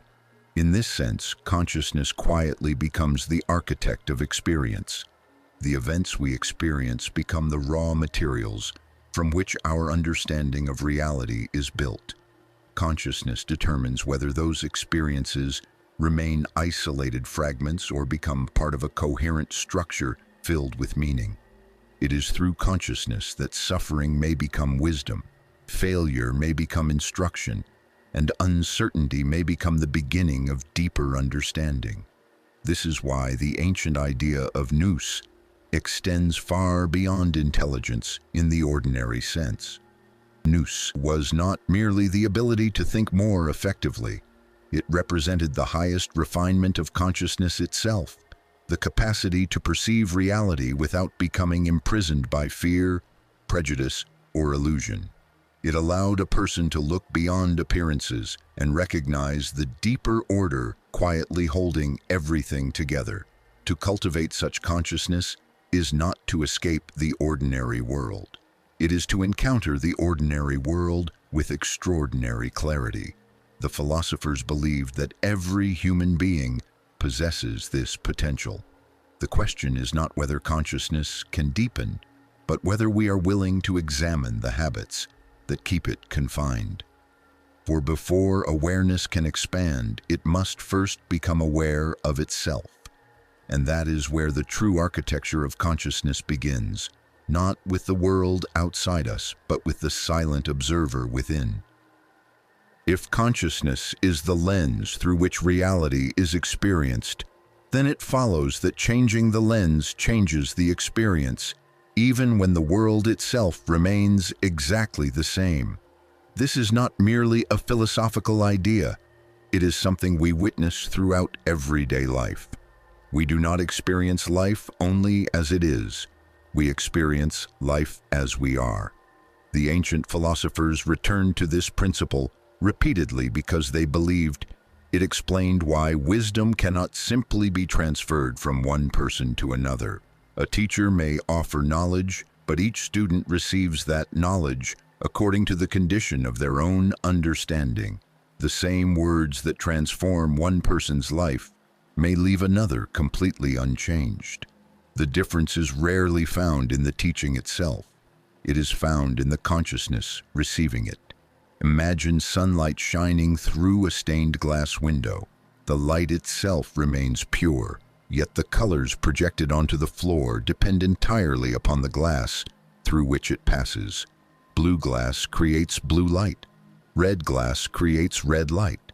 The sunlight has not changed, only the medium through which it travels. The philosophers believed consciousness works in much the same way. Reality continually presents itself to us, yet our fears, desires, memories, and expectations color our interpretation long before we become aware of it.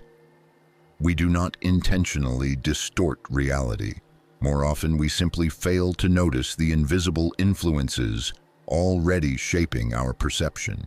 This is why self-knowledge occupied such a central place in ancient philosophy. The famous inscription at the Temple of Apollo at Delphi, "Know thyself," was not merely encouraging personal reflection. It pointed toward a profound truth. To understand reality, one must first understand the one who is observing it. Without self-knowledge, the mind continually mistakes its own assumptions for objective truth. Consider how easily this happens. A person rejected in childhood may unconsciously expect rejection throughout adulthood, interpreting ordinary interactions through that expectation. Someone who has experienced repeated disappointment may begin overlooking opportunities because they no longer believe success is possible. The external world has not changed. The architecture of consciousness has. This is why the philosophers insisted that true freedom begins within. Many people spend their lives trying to rearrange external circumstances while never examining the patterns governing their own perception. They believe happiness lies just beyond the next achievement, the next possession, or the next destination. Yet wherever they go, they bring the same consciousness with them. A restless mind carries its restlessness into every city. A fearful mind discovers new reasons to fear. A grateful mind finds beauty even in ordinary moments. The ancient Greeks did not deny the importance of changing external conditions when necessary. They simply understood that no lasting transformation could occur without an equally profound transformation in the way reality was perceived. This realization shifts the focus of philosophy entirely. It requires us to examine our assumptions instead of defending them. It asks us to become curious about our reactions rather than immediately justifying them. It invites us to recognize that some of the limitations we experience may exist not in reality itself, but in the framework through which we interpret it. The ancient philosophers believed that this framework was never fixed. Consciousness could mature. Just as a child gradually learns to perceive complexities invisible during earlier years, the human mind can develop greater depth, greater clarity, and greater wisdom.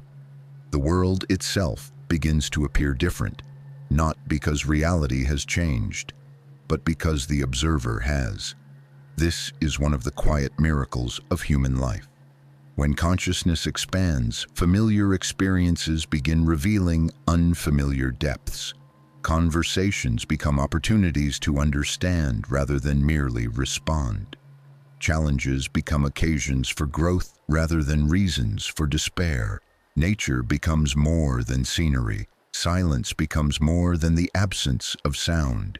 Even the ordinary moments of life begin to reveal an extraordinary richness that had always been present, patiently waiting for a deeper way of seeing. Perhaps this is what the ancient philosophers meant when they spoke of awakening the higher mind. Not escaping reality, but finally learning to perceive it with greater clarity than ever before. As consciousness begins to mature, an unexpected realization gradually emerges. The world has not become more meaningful. We have simply become more capable of recognizing the meaning that was already there. This is one of the great discoveries that appears throughout the history of philosophy. Wisdom does not necessarily add something new to reality. Instead, it removes the barriers that prevent reality from being seen clearly. Imagine standing before an ancient cathedral. At first, your attention is drawn to its size. You notice the towering walls, the stained glass windows, and the intricate stone carvings. Yet if you return to the same cathedral year after year, something remarkable happens. You will start noticing details that were invisible during your first visit. Perhaps small inscription hidden beneath an archway, the careful symmetry of the architecture, or how the morning light enters through a particular window during a certain season of the year. The cathedral has not changed. Your capacity to perceive it has. The philosophers believed life itself unfolds in much the same way. Most people spend their lives looking at reality without truly observing it. They see familiar faces without noticing quiet acts of kindness. They walk through forests without recognizing the astonishing intelligence expressed within every living system. They watch the sunrise while thinking about yesterday's regrets or tomorrow's meeting. Their bodies are present, but their attention is somewhere else. This is why awareness is so easily fragmented. The ordinary mind is constantly pulled toward what has already happened or what has not yet happened. It replays conversations that cannot be changed. It rehearses futures that may never arrive.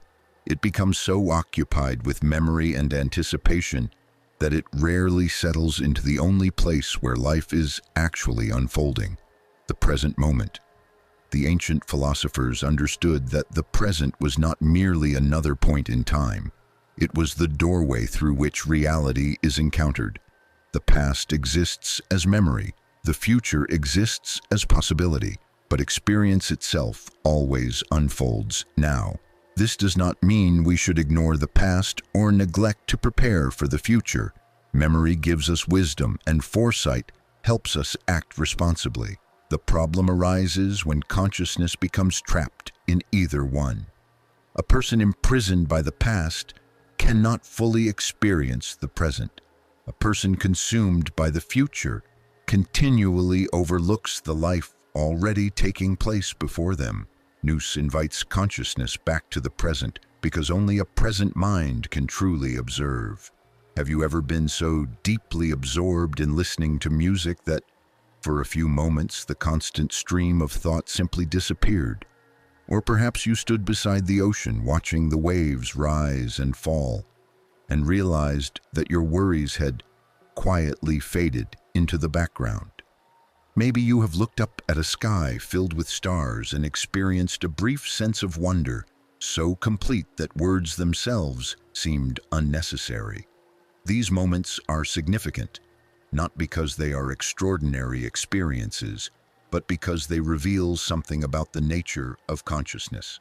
For a brief time, the ordinary mind stopped narrating reality. It simply experienced it. The philosophers believed these moments offered a glimpse of a quieter form of awareness, one less concerned with judgment, comparison, and endless analysis. In those moments, we are not trying to control life or explain it. We are simply present with it. This does not make us passive. On the contrary, it often makes us more attentive than we have ever been. The smallest details suddenly become vivid. The sound of wind moving through trees, the rhythm of footsteps on an old stone path, the expression on another person's face before they speak. Reality has always contained these details. It is consciousness that determines whether they are noticed. Perhaps this is why wisdom so often appears simple, not because it lacks depth, but because it begins by returning our attention to what has been overlooked. The extraordinary is often hidden within the ordinary, waiting for a mind that is no longer rushing past it. The ancient philosophers believed that the person who learns to inhabit the present with clarity gradually discovers something unexpected. Awareness itself becomes more spacious.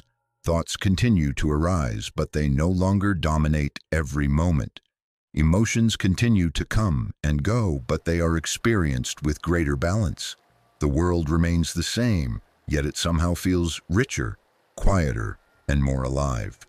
Not because reality has become different, but because consciousness has finally begun to meet reality as it truly is. As we begin to understand the architecture of consciousness, another insight naturally emerges. Consciousness is not static. It is continually shaped by what we repeatedly attend to, the questions we habitually ask, and the principles by which we choose to live. Every thought we return to repeatedly strengthens a particular way of seeing. Every action reinforces a habit. Every habit gradually becomes part of our character, and character quietly shapes the quality of our consciousness. This transformation is so gradual that we rarely notice it while it is happening. A single act of kindness may seem insignificant. A single decision to remain patient instead of reacting impulsively may feel almost invisible. Yet the philosophers understood that consciousness is formed less by dramatic moments than by countless small choices repeated over time. Just as a river carves through stone not by force but through persistence, our inner life is shaped by what we consistently practice. This understanding places tremendous value upon ordinary days. Many people wait for extraordinary experiences before believing that meaningful change has begun. They imagine that wisdom arrives through a single revelation, a dramatic event, or an unforgettable moment of enlightenment. Sometimes life does offer such moments, but more often wisdom grows quietly. It develops while no one is watching. It matures through conversations that seem ordinary, through mistakes honestly acknowledged, through difficult seasons patiently endured, through small acts of integrity repeated until they become natural. The architecture of consciousness is built one decision at a time. This is why the philosophers gave so much attention to virtue. In the modern world, virtue is sometimes mistaken for a list of moral rules imposed from outside ourselves. The Greeks often understood it differently. To them, virtue was excellence of character. It was the cultivation of qualities that allowed human beings to flourish according to their highest nature. Courage was not merely the absence of fear. It was the ability to act wisely despite fear. Temperance was not the rejection of pleasure. It was freedom from becoming ruled by desire. Justice was not simply obedience to laws. It was living in right relationship with others. Wisdom was not the accumulation of information. It was seeing reality clearly enough to know how to live well. These virtues were not separate from consciousness. They shaped it. Every courageous decision made the mind a little less governed by fear. Every honest act made perception a little clearer. Every expression of compassion widened the boundaries of awareness beyond the self.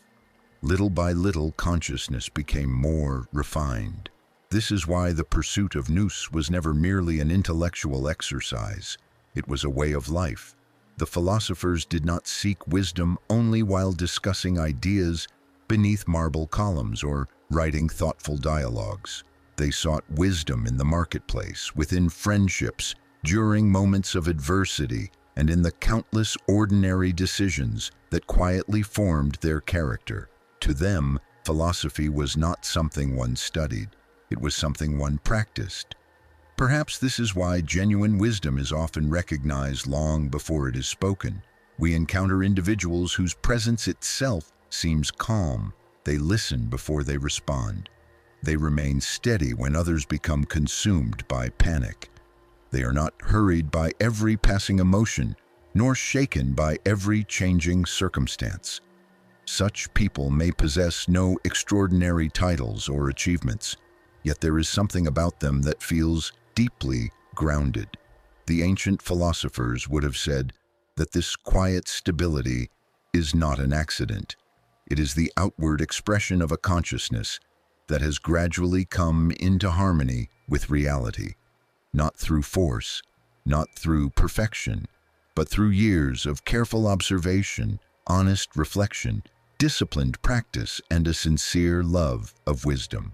As we conclude this chapter, we arrive at a realization that transforms everything we have explored so far. The universe may indeed possess an underlying intelligence. Patterns may be woven throughout nature. Reality may be more coherent than it first appears. But none of these discoveries matter unless they change the way we live. Knowledge that never shapes character remains information. Understanding that transforms perception becomes wisdom, and wisdom expressed through daily life becomes the highest expression of nous.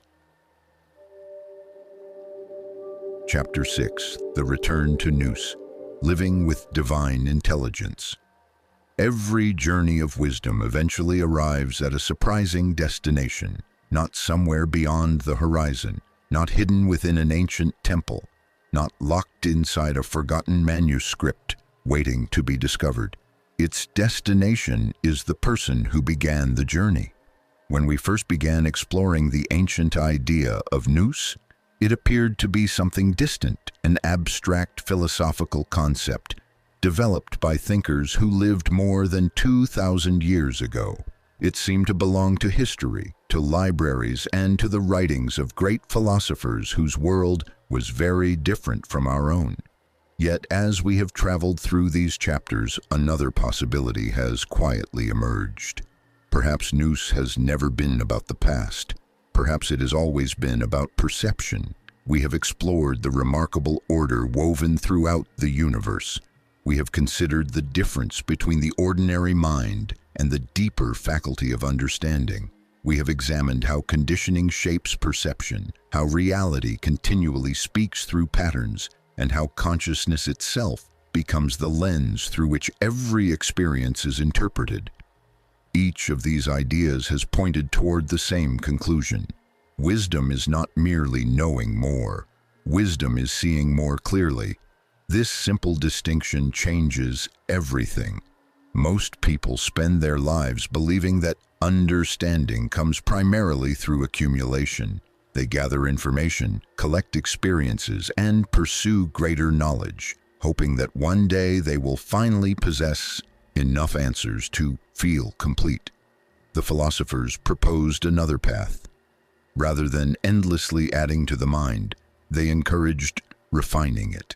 Instead of asking, "How can I know more?" they asked, "How can I see more truthfully?" There is an important difference between these two questions. The first increases information. The second transforms the observer. Imagine polishing an old mirror that has been covered in dust for many years. At first, every movement of the cloth reveals only a small patch of clarity. Gradually, more of the surface begins reflecting light. The mirror has not gained anything new. It has simply recovered the ability to reflect what was always standing before it. The ancient philosophers believed consciousness develops in much the same way. Wisdom is not something artificially added to the human mind. It is what naturally appears as fear becomes quieter, prejudice becomes weaker, impatience becomes gentler, and attention becomes clearer. Little by little, reality begins revealing itself with greater precision. The world has not changed. The observer has. This is the true return to Nous.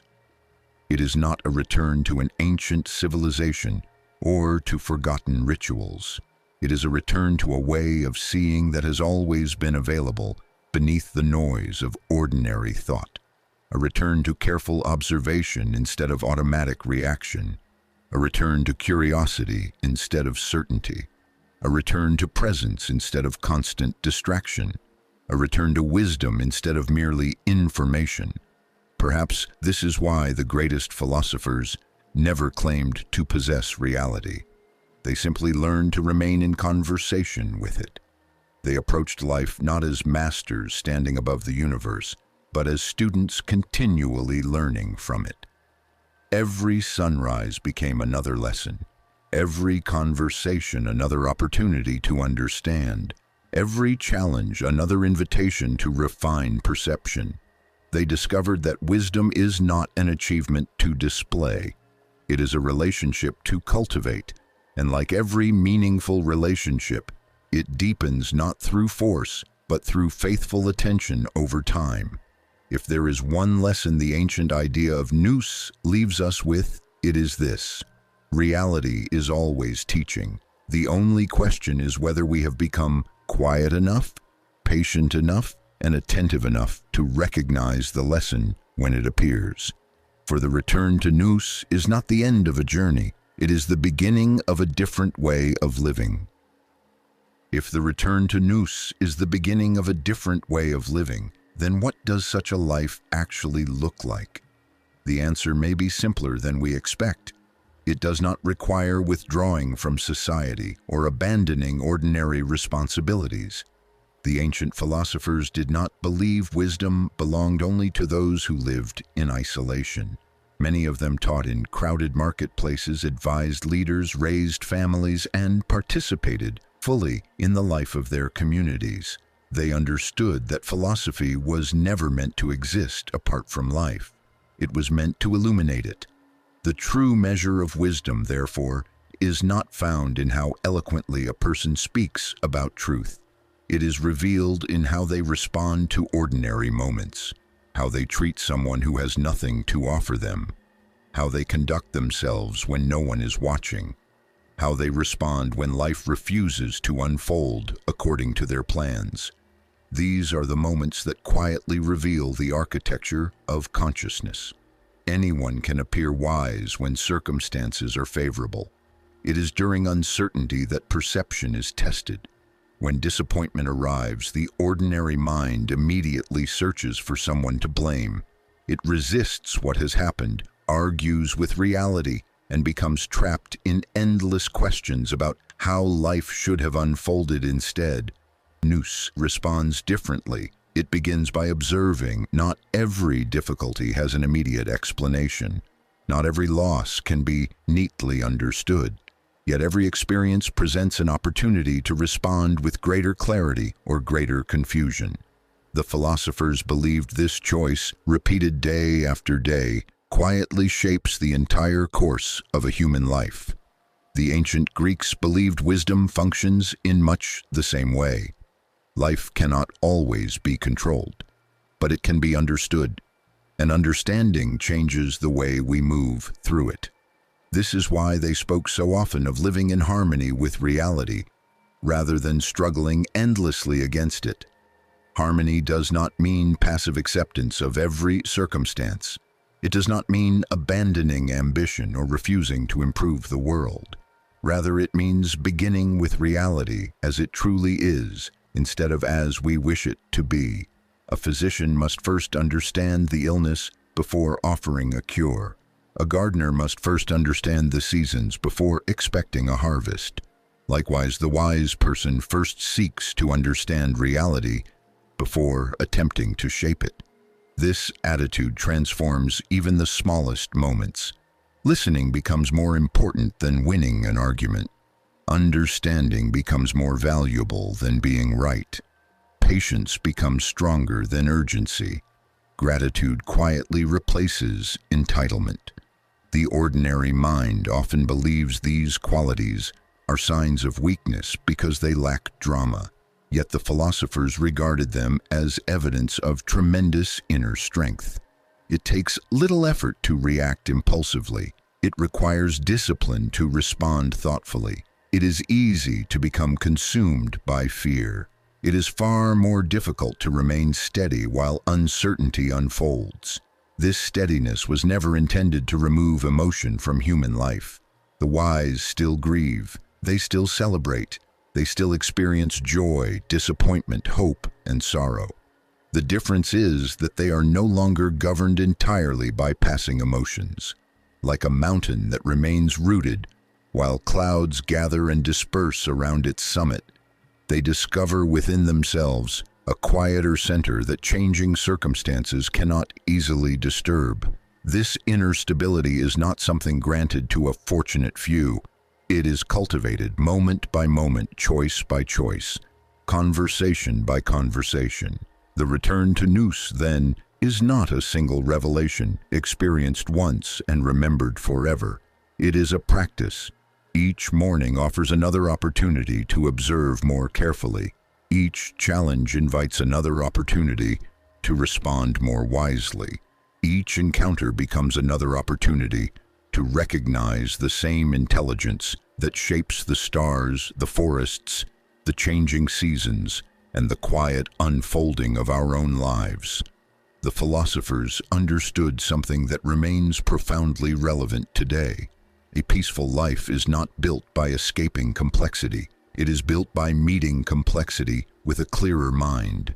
And perhaps that is the greatest gift Nous offers. Not certainty about every mystery, but the wisdom to walk through mystery with clarity, humility, and quiet confidence. As our journey together draws to a close, let us return to the question with which we began. What is wisdom? For much of history, humanity has searched for it in distant lands, ancient libraries, sacred temples, and the words of remarkable teachers.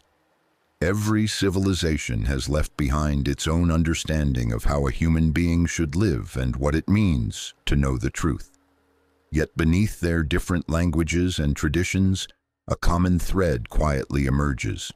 Wisdom is not measured by how much a person knows. It is revealed by how deeply they understand. The ancient idea of Nous reminds us that the universe is not merely a place to be used or conquered.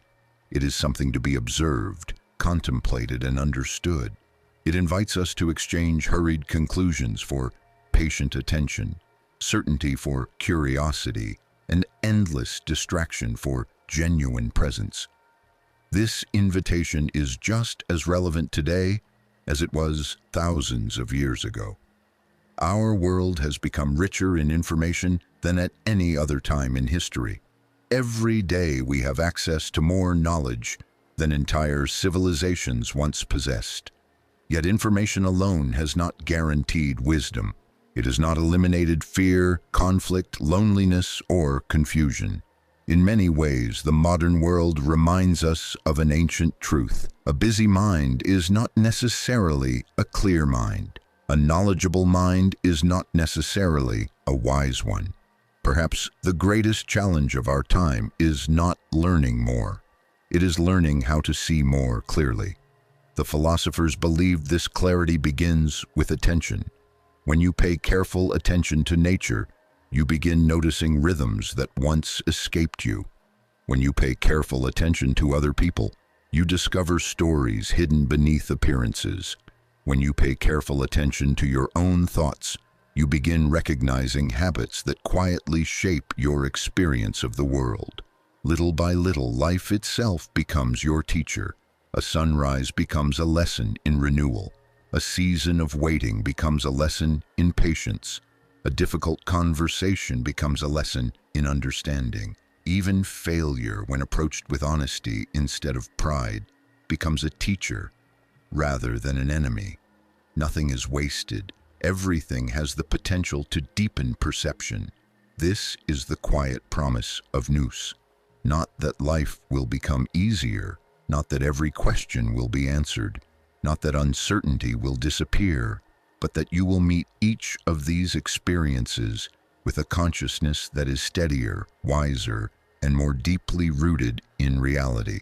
Perhaps that is what the ancient philosophers meant by living in harmony with divine intelligence, not possessing the truth, but continually allowing the truth to shape you, not standing above reality, but learning to participate in it with humility, not mastering the universe, but becoming a more faithful student of its timeless order. If there is one hope this audiobook leaves with you, it is that you continue asking the questions that wisdom has always required.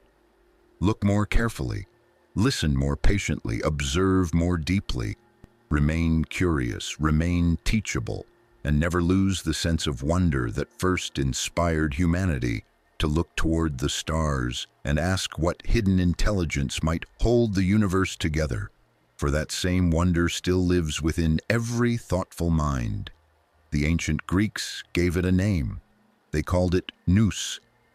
May it continue to guide your attention, deepen your understanding, and remind you that the greatest journey is not the distance we travel across the world, but the clarity we cultivate within ourselves. Thank you for taking this journey, and wherever your path leads next, may you walk it with wisdom, humility, and an ever-curious mind.